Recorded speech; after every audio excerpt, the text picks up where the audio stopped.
To all. पिछले lecture में हमने क्या पढ़ा था? हमने पढ़ा था बोन, कार्टिलेज और जॉइंट की स्टेबिलिटी। आज हम स्टार्ट करेंगे लिगामेंट से। बेसिकली लिगामेंट क्या होता है? एक फाइब्रस कनेक्टिव टिश्यू का एक कॉर्ड है या बैंड होता है, ठीक है। ये क्या करता है? ये दो या दो से ज़्यादा स्ट्रक्चर्स को आपस में कनेक्ट करता है। बेसिकली जो लिगामेंट होता है ये क्या करता है? ये दो या दो बोन्स को आपस में कनेक्ट करता है। मतलब अगर बोन टू बोन जो कनेक्शन होगा वो कौन देता है? लिगामेंट। लेकिन ये टेंडन से इसलिए डिफरेंट है क्योंकि टेंडन जो होता है वो मसल को बोन के साथ अटैच करता है, लेकिन लिगामेंट बोन को बोन के साथ अटैच करता है। अब इसकी क्लासिफिकेशन हुई पड़ी है कि इसके दो टाइप्स हैं, एक फाइब्रस ग्लैंड्स और इलास्टिक ग्लैंड्स। अब जो फाइब्रस ग्लैंड्स होंगे उसमें हमारे कोलेजन फाइबर्स होते हैं, उसके बंडल्स होते हैं। और जो फाइब्रस लिगामेंट्स होंगे वो स्ट्रेच नहीं हो सकते, मतलब कि उसमें स्ट्रेचिंग पावर नहीं होती। इसका जो एग्जांपल है वो हमारा इलियोफीमोरल लिगामेंट जो कि हिप जॉइंट का होता है, वो इसका एग्जांपल है। और हमारा जो एल्बो जॉइंट पे जो कोलेटरल लिगामेंट है वो भी फाइब्रस लिगामेंट है, उसी टाइप का है, मतलब कि ये स्ट्रेच नहीं होते। अब इसका एक और टाइप है, उसका नाम है इलास्टिक लिगामेंट। अब इसके नाम से ही जाहिर हो रहा है कि ये किस चीज़ से बना होता है? इलास्टिक टिश्यू से बना होता है। अब इसका इलास्टिक नाम ही बता रहा है कि इसमें क्या होगा कि इलास्टिसिटी होगी। जब इसमें इलास्टिसिटी होगी तो ये जब स्ट्रेच होगा तो ये फिर अपनी ओरिजिनल लेंथ को रिगेन कर सकता है आफ्टर स्ट्रेचिंग, ठीक है। अब इसका जो एग्जांपल है वो है ligament flavin of the vertebral column, ये इसका टाइप बताया हुआ है। और हमारा जो फुट पे कैल्किनोनेविकुलर लिगामेंट होता है वो भी किस टाइप का है? इलास्टिक लिगामेंट इधर तक है। अब आगे जो टॉपिक है वो हमारा है बर्सा और साइनोवल शीट। बर्सा क्या है? एक फाइब्रस सेक है, मतलब फाइब्रस टिश्यू का एक सेक लाइक है। इसकी लाइनिंग कहाँ होती है? इंटरनली किसके साथ लाइंड होता है? Synovial membrane. जो हम साइनोवल जॉइंट पे हमने पढ़ी थी साइनोवल मेम्ब्रेन, उसके साथ ये इंटरनली लाइंड होता है। अब साइनोवल मेम्ब्रेन में हमने पढ़ा था कि वो क्या क्या सीक्रेट करती है? एक विस्कस फ्लूइड सीक्रेट करती है जो कि क्या करता है? इस बर्सा का जो सेक होता है उसे क्या करता है? फिल करता है। बेसिकली जो बर्सा होता है ये कहाँ होता है? जहाँ पे फ्रैक्शन होती है, तो उस फ्रैक्शन को रिड्यूस करने के लिए उस एरियाज़ पे बर्सा प्रेजेंट होता है। अब जहाँ भी कोई भी बोन होगा उस पर रबिंग होगी तो टेंडन रिब करेगा, तो ये बर्सा प्रोवाइड होता है, ये वहाँ प्रेजेंट होता है। अब ये कह रहा है कि ये कॉमनली कहाँ होता है? कॉमनली जो होता है जो कि जॉइंट्स के क्लोज, मतलब कि जो जॉइंट्स के क्लोज जो स्किन होती है उसी वाले रीजन पे होता है।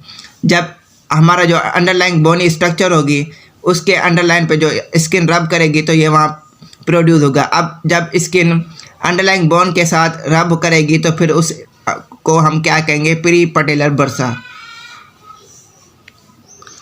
अब ये कहता है कि जो इसकी जो कैविटी होती है बर्सा की, वो क्या करती है? वो जो साइनोवल जॉइंट की कैविटी होती है उसके साथ कम्युनिकेट करती है, जिससे कि ये हमारा जो बर्सा है सुप्रा पटेलर बर्सा, जो कि किसके साथ कम्युनिकेट करता है? नी जॉइंट के साथ। और सब स्केपुलर बर्सा होता है वो किसके साथ कम्युनिकेट करता है? शोल्डर जॉइंट के साथ। ये बता रहा है कि कौन सा बर्सा किस जॉइंट के साथ कम्युनिकेशन करता है। अब इधर बताया हुआ हमारा बर्सा हो गया कि बर्सा क्या है। अब हमारा बताया हुआ है इधर के साइनोवल शीट क्या होती है। बेसिकली जो साइनोवल शीट होती है ट्यूबुलर बर्सा है, मतलब ट्यूबुल्स के फॉर्म में होती है जो किसको सराउंड करती है? हमारे टेंडन को ये सराउंड करती है। अब ये कह रहा है कि जब टेंडन एक हमारा वो क्या करता है? वो बर्सा को इन्वेजिनेट करता है एक साइड से, तो फिर टेंडन जो होता है वो बर्सा के अंदर सस्पेंड हो जाता है। किसके ज़रिए? मीजो टेंडन के ज़रिए, ठीक है। अब ये मीजो टेंडन क्या है? ये क्या करता है? ये इसमें ब्लड वेसल्स पास करती हैं ताकि वो इंटर हो जाए टेंडन में उसके कोर्स में, ठीक है। अब ये बताए कि कुछ ऐसी सिचुएशन होती है जहाँ रेंज ऑफ मूवमेंट ज़्यादा हो जाती है। जब रेंज ऑफ मूवमेंट ज़्यादा हो जाएगी तो हमारा जो मीजो टेंडन हो जाए वो जो होता है वो हमारा डिसअपियर हो जाता है या थ्रेड की फॉर्म में होता है, जिसको हम कहेंगे विनक्यूला। मतलब कि अगर हमारी जो मूवमेंट है वो एक्सटेंसिव हो गई, जब एक्सटेंसिव होगी तो हमारा मीजो टेंडन जो होगा वो डिसअपियर हो जाएगा या विनक्यूला की फॉर्म में रह जाता है। जिसमें इसमें बताया हुआ है कि जैसे कि फ्लेक्सर टेंडन्स होते हैं फिंगर्स और जो टोज और फिंगर्स के जो लॉन्ग फ्लेक्सर टेंडन्स होती है ना, उसकी ये एग्जांपल इसने बताई हुई है। अब ये साइनोवल शीट कहाँ प्रेजेंट होती है? ये कहते हैं कि ये वहीं पे अकर करती है जहाँ टेंडन पास करता है अंडर द लिगामेंट और रेटिनोकुला के ज़रिए। उसमें एक टनल्स होते हैं ओस्टियोफिब्रस के, वहाँ से ये पास करते हैं। साइनोवल शीट होती है जहाँ से ये टेंडन पास करते हैं। बेसिकली सनेवल शीट का काम क्या है कि ये रिड्यूस रिफ्रैक्शन, ये फ्रैक्शन को रिड्यूस करेगा किस किस के दरमियान, बिटवीन द टेंडन एट्स सराउंडिंग, मतलब कि टेंडन और उसके नज़दीक जो भी स्ट्रक्चर होंगे उसे क्या करेगा, उसकी फ्रैक्शन को रिड्यूस करेगा। बर्सा और सनेवल शीट हमारा हो गया। अब नेक्स्ट टॉपिक है हमारा मसल्स क्या है, ये ऐसे स्ट्रक्चर्स होते हैं जो कि बॉडी की मूवमेंट कराते हैं, मतलब कि जो हमारे लिम्स में मूवमेंट होती है, डिफरेंट टाइप्स ऑफ मूवमेंट कौन करवाते हैं, मसल्स करवाते हैं। अब इसकी टाइप्स बताई हुई हैं कि कितने टाइप्स के हैं, स्केलेटल मसल, स्मूथ मसल और कार्डिक मसल। सबसे पहले हम पढ़ेंगे स्केलेटल मसल। स्केलेटल मसल वो होते हैं जिसे इन्हें हम वॉलंटरी मसल्स कहते हैं, क्योंकि इसमें जो मूवमेंट होती है वो बंदा खुद के कंट्रोल में होती है, मतलब कि बंदा अपने विल के ज़रिए ये मूवमेंट करवाता है। जब उसकी मर्ज़ी होगी तो स्केलेटल मसल को एक्टिवेट करेगा, जब उसकी मर्ज़ी होगी उसे रिलैक्स कर देगा। अब ये क्या है, ये स्ट्रेटेड मसल है, मतलब कि ये स्ट्रेट मतलब लाइनिंग के फॉर्म में होते हैं, ठीक है। अब ये क्या करता है कि इसमें बता रहा है कि ओरिजिन क्या होता है और इंसर्शन क्या होता है। अब ज़ाहिर बात है, जो ओरिजिन होता है वो क्या होता है, प्रोक्सिमल, मतलब कि जो भी अटैचमेंट होगी उसके जो प्रोक्सिमल पार्ट होता है वो ओरिजिन होता है, ठीक है। और हमारा जो डिस्टल जो होता है पार्ट उसे हम इंसर्शन कहते हैं।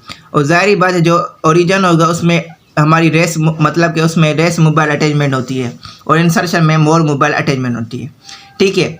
अब कह रहा है कि जब मसल कॉन्ट्रैक्ट होता है, मतलब कि जब मसल कॉन्ट्रैक्ट करेगा तो इंसर्शन वो कहाँ चली जाएगी, ओरिजिन की तरफ चली जाएगी, ठीक है।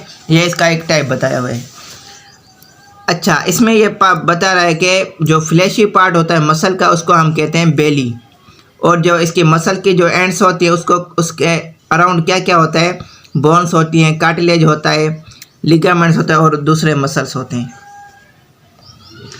अब ये जो इसकी जो एंड्स हैं वो उसमें कौन कौन से बोन्स, कार्टिलेज वगैरह थे, किसके ज़रिए होते हैं, वो टेंडन्स के ज़रिए होते हैं, ठीक है। ये इसका जो एंड्स होते हैं मसल को, मैंने पहले भी आपको बताया था कि जो टेंडन्स होते हैं वो क्या करते हैं कि मसल्स को अटैचमेंट प्रोवाइड करते हैं, किसके साथ, उसकी बोन्स के साथ, बेसिकली मेनली जो होते हैं बोन्स के साथ। अब ये कहता है कि जो कुछ टेंडन्स होते हैं वो एक थिन स्ट्रॉन्ग शीट बनाते हैं जिसे हम एपोन्यूरोसिस करते हैं, जो कि हमारी फ्लैट और एब्डोमिनल मसल, मतलब कि जो हमारे एब्डोमिनल वाले जो मसल होते हैं वहाँ पे ये होती है, ठीक है। फ्लैट सी होती है और स्ट्रॉन्ग शीट होती है, लेकिन ये थिन होती है। कुछ टेंडन्स ऐसे होते हैं जो कि रेफाई फॉर्म करते हैं। वो क्या होती है कि जो फ्लैट मसल होते हैं उसके जो टेंडनस, मतलब कि जहाँ टेंडन वाला पार्ट होता है वहाँ पे क्या करता है, इंटरडिजिटेशन हो जाती है, तो फिर वो एक शीट बनती है जिसे हम रेफाई कहते हैं। अब कह रहा है कि जो इंडिविजुअल मसल्स होता है वो क्या करता है, बाउंड हो जाता है, वो एक दूसरे के साथ बाउंड हो जाएगा, किसके ज़रिए, डेलिकेट शीट के ज़रिए, किसके लिए, कहाँ पे, जो कि मसल की जो सरफेस होगी वहाँ पे ये कंडेंस होंगे, मतलब बाउंड हो जाएंगे, तो एक शीट इन्वेलप बनाएंगे जिसे हम कहते हैं एमीमाइसियम, जिसे हम कहते हैं इन्वेस्टिंग डीप फेशिया, ये इसका अदर नेम है, ठीक है। अब ये कह रहा है कि जो मसल्स होते हैं वो कुछ हमारे पैरेलल की फॉर्म में होते हैं और कुछ ओब्लिक की फॉर्म में होते हैं, ठीक है। अब कह रहा है कि जब मसल होता है वो शॉर्टनिंग हो जाएगा तो वो 1/3 हो जाएगा एज कम्पेयर टू उसकी हाफ लेंथ, मतलब कि अगर उसकी जो लेंथ होती है ना वो मसल फाइबर की वो 1/3 तक शॉर्टन हो जाएगी। अब कहता है कि जब ये कॉन्ट्रैक्ट हो जाएगा तो मसल जो होगा वो फाइबर्स, मतलब कि जो लाइन ऑफ पुल, मतलब जो कि फोर्स लगेगा ना उसके पैरेलल जाएंगे, ये उसकी ये बताइए कंडीशन के जब कॉन्ट्रैक्ट होगा तो फिर उसकी जो लाइन ऑफ पुल वाली जो होगी फोर्स उसके साथ ये फाइबर होता है वो पैरेलल जाता है, ठीक है। अब जो टाइप्स हैं इसके पैरेलल फाइबर्स, उसमें पैरेलल में क्या होगा कि उसमें जो होगी एक्सकर्शन ज़्यादा होती है, ठीक है। उसका एग्जांपल का एक्सकर्शन मतलब कि उसमें ज़्यादा से ज़्यादा मोशन होता है, ठीक है। जैसे कि हमारा स्टेनोकेल्डोमास्टोइड मसल है, रेक्टस एब्डोमिनस और सार्टोरियस मसल, ये जो होते हैं ये किस टाइप के होते हैं, मतलब कि इनमें जो फाइबर्स होंगे पैरेलल की फॉर्म में होंगे, ठीक है। अब इसके अलावा दूसरे जो होते हैं वो कौन से होते हैं, उसको हम कहते हैं ओब्लिक मसल। अब जो ओब्लिक मसल्स होते हैं ना उसको हम कहते हैं पिनेट मसल, ठीक है। अब ये इनके टाइप्स हैं। अब ये कैसे टाइप्स हैं, इनका एक यूनिपिनेट, मतलब कि जहाँ टेंडन होता है एक साइड पे मसल पे लाई करेगा, मतलब कि जो मसल फाइबर होगा उसकी एक साइड पे टेंडन लगेगा, ठीक है। इसका एग्जांपल क्या है, एक्सटेंसर डिजिटोरम लोंगस। और बाइपिनेट में क्या होगा कि टेंडन जो होगा वो सेंटर ऑफ द मसल पे लाई करेगा, ठीक है। और इसका जो हमारा एग्जांपल है रेक्टस फेमोरस, ये इसका एग्जांपल है। अब मल्टीपिनेट क्या होता है, उसमें क्या होता है कि उसमें सीरीज ऑफ बाइपिनेट मसल्स होते हैं कि वो मतलब कि अलॉन्ग द साइड वो अटैच हो जाते हैं, ठीक है। ये इसका एक मल्टीपिनेट। अब जो मल्टीपिनेट होते हैं, ठीक है, उसका जो एग्जांपल है हमारा जो एक्रोमियल फाइबर्स होते हैं डेल्टॉइड के, ये इसका एग्जांपल है। कहता है कि जब मसल कॉन्ट्रैक्ट होगा है तो उसकी जो फोर्स होती है वो डायरेक्ट प्रोपोर्शनल होती है हमारा जो कि एरिया ऑफ द मसल, मतलब कि जितना एरिया होगा उतनी फोर्स होगी, मतलब कि इसका डायरेक्ट रिलेशन है। अब ये जो पिनेट मसल्स हैं, ये पिनेट मसल में क्या होता है कि ग्रेटर नंबर ऑफ फाइबर्स, मतलब कि इनमें क्या होगा, नंबर ऑफ फाइबर्स ज़्यादा होते हैं पर गिवन वॉल्यूम, मतलब कि जो कि मसल होगा उसका जो वॉल्यूम होगा उससे रिलेटेड इसके ग्रेट नंबर ऑफ फाइबर्स होते हैं, ठीक है। इसको हम कहेंगे ये इसकी फोर्स पे है। अब कहता है कि जो पिनेट मसल्स हैं वो क्या करते हैं, मोर फोर्स प्रोड्यूस करते हैं, मतलब कि उधर हमारे क्या था कि जो हमारे जो ये जो थे पैरेलल वाले, ये क्या कर रहे थे कि हमारी ज़्यादा से ज़्यादा वो मूवमेंट करवाते हैं, लेकिन ये क्या प्रोवाइड करते हैं, मोर फोर्स प्रोवाइड करते हैं। ये इन दोनों में एक फ़र्क है कि पैरेलल में हमारी ज़्यादा से ज़्यादा रेंज ऑफ मोशन होती है, और इधर हमारे जो ऑब्लिक मसल्स हैं जिसे हम पिनेट मसल कहते हैं, ये क्या करवाते हैं, ये इसमें ज़्यादा से ज़्यादा फोर्स प्रोड्यूस होती है। अब इधर है स्केलेटल मसल एक्शन, मतलब कि स्केलेटल मसल काम कैसे करते हैं। अब इसकी टाइप्स हैं 4 वेज में, एगोनिस्ट, एंटागोनिस्ट, सिनर्जिस्ट और फिक्सेटर। अब जो एगोनिस्ट है ये है प्राइम मूवर, मतलब कि ये एक चीफ मसल भी इसे कहते हैं। अब ये जो हमारा एगोनिस्ट है, ठीक है, ये क्या है कि ये एक पार्टिकुलर मूवमेंट करता है, मतलब कि एक खास मूवमेंट ये कराता है, मतलब एक ही खास मूवमेंट के लिए ये एक्टिव करते हैं। जैसे कि हमारा जो क्वाड्रिसेप्स फेमोरस है जो कि क्या कराता है, हमारी नी जॉइंट को एक्सटेंड कराता है, ये एक एगोनिस्ट मसल है, मतलब कि प्राइम मूवर है जो कि एक ही मूवमेंट करवाता है, ठीक है। इसको हम कहते हैं प्राइम एगोनिस्ट। एगोनिस्ट जो होंगे वो एक ही पार्टिकुलर मूवमेंट कराते हैं। इसका एग्जाम्पल इधर दिया गया है क्वाड्रिसेप्स फेमोरस, जो कि क्या कराता है, नी जॉइंट को एक्सटेंड कराता है। अब इधर है एंटागोनिस्ट। अब एंटागोनिस्ट क्या करते हैं, ये जो हमारे एगोनिस्ट होते हैं उसकी मूवमेंट को रोकते हैं, के अपोज करते हैं उसके एक्शन को। जैसे कि हमारा अब जो बाइसेप मसल है जो हमारा, ठीक है, उसके लिए जो एक्सटेंशन होता है वो एक एंटागोनिस्ट है ड्यूरिंग नी एक्सटेंशन, मतलब कि अब रेक्टस जो क्वाड्रिसेप जो हमारा वो करा रहा था एगोनिस्ट था, अब इसके लिए होता है हमारा बाइसेप फेमोरस, जो कि इसकी मूवमेंट को क्या करेगा, एक पार्टिकुलर लिमिट तक रखेगा या उसके एक्शन को अपोज करेगा, ठीक है, वो होते हैं एंटागोनिस्ट। अब जो हमारे फिक्सेटर होते हैं वो क्या करते हैं, आइसोमेट्रिकली, मतलब कि उसकी लेंथ सेम रहती है, वो ये कॉन्ट्रैक्ट करते हैं। इनमें क्या होता है कि कॉन्ट्रैक्शन जब इनकी होगी तो इसकी जो टोन होगी वो इंक्रीज हो जाएगी, ठीक है। अब ये क्या करते हैं, फिक्सेटर जो होते हैं बेसिकली ये क्या कराते हैं कि जो कि मसल जो प्राइम मूवर होता है उसकी जो ओरिजिन होता है ना उसको स्टेबिलिटी देते हैं, मतलब कि जो एगोनिस्ट का जो काम होता है उसका जो ओरिजिन होता है उन्हें क्या कराते हैं, फिक्स करके रखते हैं, ठीक है। इनका एग्जांपल जो है हमारा जो कि शोल्डर गिल्डर पे जो मसल्स हैं वो क्या कराते हैं, जो कि हमारे डेल्टॉइड को अलो करते हैं शोल्डर जॉइंट पे में मसल, ठीक है। ये फिक्सेटर के तौर काम करते हैं। कौन से मसल, जो कि muscle attach to the shoulder girdle, ठीक है। शोल्डर ग्रिडल से लेके ट्रंक तक जो मसल होंगे ये कॉन्ट्रैक्ट करेंगे एज अ फिक्सेटर, मतलब एज अ फिक्सेटर तौर काम करेंगे। किसके लिए काम करेंगे, डेल्टॉइड के लिए, ताकि वो डेल्टॉइड मसल एक्टिव हो सके। कब होगा वो, जो कि परफॉर्म करता है शोल्डर जॉइंट में मूवमेंट। अब जो एक और टाइप है वो है सिनर्जिस्ट। अब ये सिनर्जिस्ट क्या कराते हैं, ये क्या कराते हैं कि मतलब कि जो एगोनिस्ट होते हैं उनके एक्शन को प्रमोट करते हैं, मतलब कि ये क्या करेंगे, सिनर्जिस्ट का काम क्या होता है कि उनको असेस कराते हैं एगोनिस्ट को। सिनर्जिस्ट का एक और काम क्या है, ये क्या करता है कि हमारी जो भी जॉइंट का जो मसल्स होंगे उसकी अनवांटेड मूवमेंट को ये रोकते हैं, ठीक है। मतलब कि जो हमारे जो मसल्स हैं जो कि जॉइंट है ना उनको क्या कराते हैं, कॉन्ट्रैक्ट जब होंगे तो उन्हें स्टेबलाइज करके रखते हैं। जैसे कि इनमें एग्जांपल दिया हुआ है फ्लेक्सर और extension muscle of the carpus, जो फ्लेक्सर और एक्सटेंशन मसल है ना जो हमारे रिस्ट के, वो कॉन्ट्रैक्ट होंगे तो फिर वो किसको फिक्स करते हैं, रिस्ट जॉइंट को, ठीक है। ये एक एग्जांपल है सिनर्जिस्ट का। और जो वो क्या अलाउ करते हैं, फ्लेक्सर और एक्सटेंशन मसल ऑफ फिंगर को अलाउ करते हैं कि वो इफिशिएंटली अपना काम कर सकें। ये इसके स्केलेटल मसल एक्शन के ये 4 टाइप्स थे। अब इधर है स्केलेटल मसल नर्व सप्लाई, मतलब कि इसके उस नर्व कौन कौन सप्लाई करती है। अब जो इसके नर्व्स जो होंगे हैं जो इसमें मोटर भी होती हैं और सेंसरी भी होती हैं, जो 40% होती हैं वो हमारी सेंसरी होती हैं, ठीक है। इसमें ये कहता है कि जो नर्व जो होती है वो क्या कराती है, उसमें सिंपैथेटिक ऑटोनॉमिक फाइबर्स, मतलब कि सिंपैथेटिक स्टिमुलेशन होती है। अब इधर लिखा हुआ है कि मोटर पॉइंट। मोटर पॉइंट है क्या, मतलब कि मोटर पॉइंट वो पॉइंट है जहाँ पे कोई भी मसल या भी कोई भी नर्व को एंट्री होती है, मतलब कि एक एंट्री पॉइंट होता है, उसे हम कहते हैं मोटर पॉइंट। ठीक है, अब ये मोटर पॉइंट की अरेंजमेंट क्यों होती है, ये क्या कराते हैं कि जो मसल को अलो कराते हैं ताकि वो उसकी नर्व को प्रोटेक्ट कर सके और उसमें क्या हो सके, जो कि नर्व की ट्रंक है उधर मिनिमम इंटरफेरेंस हो सके। ठीक है, इधर बताया हुआ है कि मिक्स नर्व होती हैं, मोटर भी हैं तो सेंसरी भी हैं। 40% सेंसरी हैं, इसमें सिंपैथेटिक एटोनिक फाइबर्स होते हैं। मोटर पॉइंट क्या है, एक एंट्रेंस पॉइंट होता है। ठीक है, और ये इसकी अरेंजमेंट ऐसी होती है ताकि वो मसल्स क्या कर सकें, उसकी जो नर्व ट्रंक है उसको प्रोटेक्ट कर सके ताकि उसमें मिनिमल इंटरफेरेंस हो जाए, कहाँ हो, नर्व की ट्रंक पे। अब कहता है कि जो इंडिविजुअल मोटर न्यूरॉन्स होते हैं ना, वो एक मसल नर्व के एंड एक उसकी various number of muscle fibre, मतलब कि उसमें मुख्तलिफ नंबर की मसल फाइबर्स होते हैं जो कि उसकी इस डिस्ट्रीब्यूशन में वो रोल प्ले करते हैं। अब इधर एक मेन पॉइंट है, वो है मोटर यूनिट।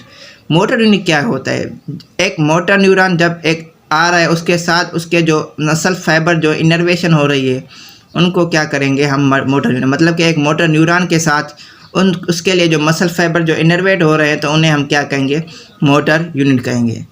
ठीक है, अब ये कहता है कि जो मोटर यूनिट की जो साइज़ होती है वो हमारी वेरी करती है मसल टू मसल, मतलब अकॉर्डिंग टू द साइज़ और एक्शन के इनकी जो मोटर यूनिट होता है ना उसकी साइज़ चेंज होती है। ठीक है, अब इसमें कहता है कि जो स्मॉल मोटर यूनिट्स होते हैं उनकी कैसी होती है कि 5 to 10 मसल फाइबर्स पर न्यूरॉन होते हैं।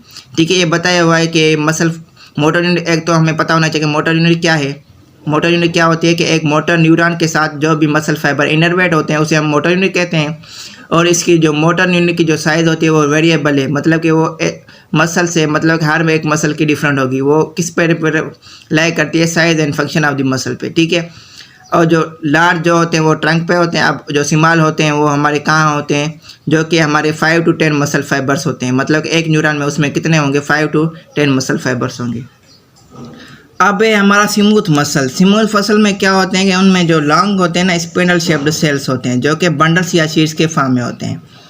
अब ये कहता है कि जो हमारे बॉडी के जो ट्यूब्स होते हैं ना वहाँ पे ये एक मोटिव पावर प्रोवाइड करते हैं ताकि जो कंटेंट होता है ना वो ल्यूमेन के ज़रिए उसमें पुलिंग फोर्स करें और उसमें प्रोपल्जन हो जाए। अब ये कहता है कि जो हमारा डाइजेस्टिव सिस्टम है उनमें ये क्या कराते हैं, जो हमारे जो इंजेस्टिव फूड होता है उसके साथ ये मिक्स हो जाते हैं डाइजेस्टिव जूसेस, मतलब कि जो डाइजेस्टिव में जो जूस यूज़ होता है वो किसके साथ मिक्स हो जाता है, जो कि हम इंजेक्शन में फूड लेते हैं। ठीक है, अब ये कहता है कि इसकी जो कंट्रैक्शन होती है वो क्या करती है, वो अलंग द ट्यूब जाती है। ठीक है, ये इसका ये बताया हुआ। और ये कह रहा है कि जो ये इसकी मूवमेंट होती है, जैसे कि हमारे कंटेंट जो हम मिल्किंग कंटेंट अंदर ले रहे हैं तो उसके लिए जो लॉन्ग फाइबर्स होते हैं वो क्या करते हैं, जो कि हमारी जो ट्यूब की जो वाल होती है ना उसे क्या करते हैं, जो कंटेंट के प्रोक्सिमली उसे ले जाते हैं। इस मूवमेंट को हम पेरिस्टल्सिस कहते हैं। स्मूथ मसल बेसिकली हमारे स्टमक में होते हैं। ठीक है, जो कि हमारे डाइजेशन में यूज़ होते हैं। अब ये कह रहा है कि जो हमारे स्टोरेज मतलब कि जो कि स्टोरेज करते हैं, जैसे यूरिनरी ब्लैडर हो गया, यूटेरस हो गया, उसमें जो फाइबर्स होंगे इस मसल के लिए वो रेगुलर होते हैं। ठीक है, अब ये इनमें जो होती है कॉन्ट्रैक्शन ये स्लो कराते हैं। ठीक है, ये एक इसका ये पॉइंट हो गया। अब ये कहता है कि जो हमारे ब्लड वेसल्स की जो वॉल्स होते हैं ना उसमें जो हमारे जो स्मूथ मसल्स होते हैं वो मॉडिफाइड हो जाते हैं, मतलब कि उनमें एज अ मॉडिफिकेशन वाला ये काम करते हैं। ठीक है, अब ये कहता है कि इस ऑर्गन पे डिपेंड करके जो स्मूथ मसल के जो फाइबर्स होते हैं ना वो कॉन्ट्रैक्ट करते हैं। अब थोड़ी सी भी अट्रैक्शन स्ट्रेचिंग करेंगे तो उसके ऑर्गन के हिसाब से ये उनमें ये मसल फाइबर्स कॉन्ट्रैक्ट होते हैं। ये इसका इतना है। स्मूथ मसल हो गया। अब हमारा नेक्स्ट टॉपिक है कार्डियक मसल, मतलब इसी के साथ इसका जो नेक्स्ट जो है वो है कार्डियक मसल। अब ये कार्डियक मसल के नाम से ही ज़ाहिर है ये कि हार्ट के मसल्स हैं। ठीक है, इसमें जो मसल फाइबर्स होते हैं वो स्ट्रेटेड होते हैं, मतलब कि जैसे हमने वो पढ़ा था कि हमारे जो स्केलेटल मसल भी स्ट्रेटेड थे, ये भी स्ट्रेटेड हैं।